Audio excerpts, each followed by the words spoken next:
Assalamualaikum warahmatullahi wabarakatuh.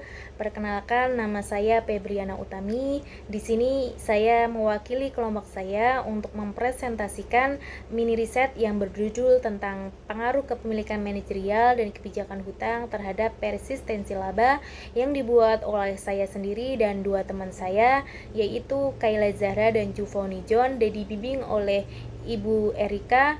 Langsung saja berikut presentasi saya. Persistensi laba merupakan elemen penting di dalam laporan keuangan indikator yang digunakan untuk mengukur kinerja perusahaan. Perusahaan memerlukan laba membiayai segala kegiatan operasinya. Laba di sini timbul akibat selisih antara pendapatan perusahaan dengan beban perusahaan. Menurut Harrison dan Ernie 2016 mengemukakan arti laba bahwa perusahaan memberikan laporan keuangan pada stakeholder dengan tujuan untuk memberikan informasi yang relevan dan tepat waktu yang digunakan dalam pengambilan keputusan investasi, pengawasan, penghargaan kinerja, dan pembuatan kontrak. Pemilikan manajerial merupakan kepemilikan saham perusahaan oleh komisaris atau direksi dari saham perusahaan yang beredar. Kebijakan utang merupakan salah satu alternatif pendanaan perusahaan selain menjual saham di pasar modal atau modal ekuitas. Utang juga merupakan tambahan modal dari pihak eksternal untuk kepentingan perusahaan. Dengan konsekuensi, perusahaan harus membayar pokok dan bunga pada saat jatuh tempo tanpa memperlihatkan kondisi keuangan perusahaan. Penelitian ini mengkaji tentang pengaruh kepemilikan manajerial dan kebijakan hutang terhadap persistensi laba. Studi ini membahas permasalahan kualitas laba yang tidak konsisten di perusahaan Indonesia dan bertujuan untuk mengeksplorasi peran tata kelola serta strategi keuangan dalam menjaga stabilitas laba. Tujuan penelitian ini adalah untuk menguji pengaruh kepemilikan manajerial dan kebijakan utang terhadap persistensi laba. Penelitian ini menggunakan pendekatan kuantitatif dengan fokus pada 12 perusahaan yang terdaftar dalam indeks Investor 33 di Bursa Efek Indonesia pada tahun 2021 sampai 2023. Data dikumpulkan melalui purposive sampling dan dianalisis menggunakan metode regresi dengan software Ifuse 12. 1. Hasil uji deskriptif.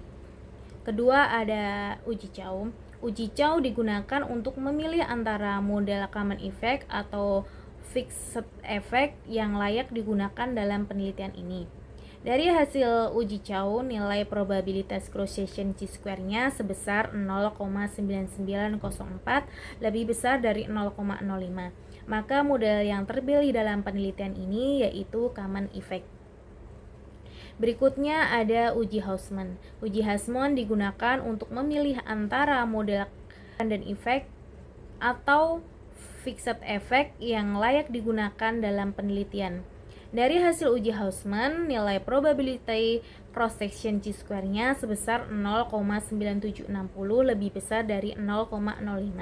Maka model yang terpilih dalam penelitian ini yaitu random effect. Berikutnya ada uji Lagrange multiplier. Uji ini digunakan untuk memilih antara common effect atau random effect. Dari hasil uji Lagrange multiplier, nilai Broad-Spagan sebesar 0,0219, lebih kecil dari 0,05, maka model yang terpilih yaitu random effect. Berikutnya ada uji normalitas. Uji normalitas bertujuan untuk mengetahui distribusi data dalam variabel yang akan digunakan dalam penelitian. Pada gambar tabel dapat dilihat bahwa nilai probabilitas dari uji Jarba-Kuebera sebesar 0,117259, lebih besar dari 0,05, maka dapat disimpulkan bahwa data penelitian ini berdistribusi normal. Berikutnya ada uji multikoliniaritas. Lalu ada uji heteroscedasticity. Lalu ada uji autokorelasi. Berikut adalah uji hasil hipotesis. Pertama ada uji parsial atau uji T. Uji T digunakan untuk menguji pengaruh variabel independen secara parsial terhadap variabel dependen. Pengujian ini dilakukan dengan melihat nilai probabilitasnya dengan kriteria jika nilai probabilitas lebih kecil 0,05 maka dinyatakan berpengaruh. Jika nilai probabilitas lebih besar dari 0,05 maka dinyatakan tidak berpengaruh. Dari hasil analisis uji parsial T yaitu dalam penelitian ini hipotesis pertamanya yaitu pengaruh kepemilikan manajerial terhadap persistensi laba.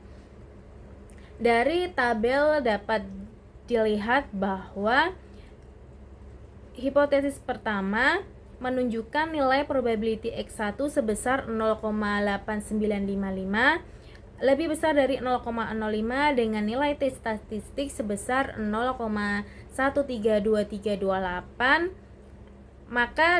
maka dapat disimpulkan pada hipotesis pertama menyatakan bahwa kepemilikan manajerial tidak berpengaruh terhadap persistensi laba atau H1 ditolak.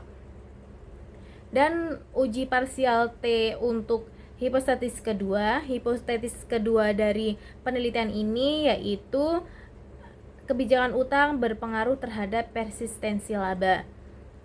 Dari hasil uji parsial T X2 terhadap persistensi laba atau kebijakan hutang terhadap persistensi laba didapatkan hasil nilai probability yaitu sebesar 0,5827 lebih besar 0,05.